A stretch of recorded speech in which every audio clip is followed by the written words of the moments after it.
كلها وشنو كيسرق. كاين اللي كيسرق الفلوس، كاين اللي تيسرق الماطر، كاين اللي كيسرق الطوموبيلات. تخيلوا معايا هذا شنو سرق ان بوس وفين في باريس.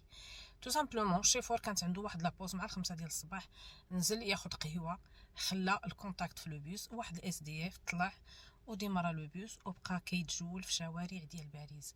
منين الشيفور رجع باش غادي ياخذ لو بوس ما تيلقاش لو بوس. تخيلوا معايا تقريبا 13 كيلومتر اللي ضرب هذاك الاس دي اف بلو بوس. بحسن الحظ ان ما كان حتى شي واحد لداخل، لكن كان تيسوق بواحد الطريقه يعني متدهوره، وفي الشوارع ديال باريس، يعني شي حاجه اللي ما كانتش سهله.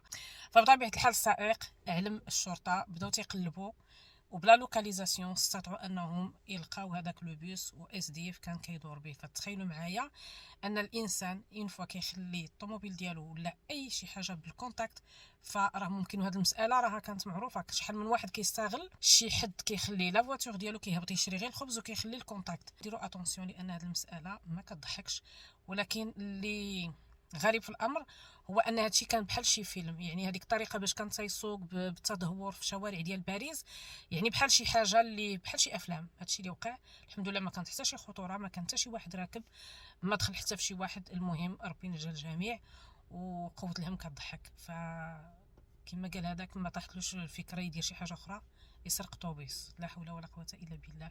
شنو الراي ديالكم نتوما في التعليق؟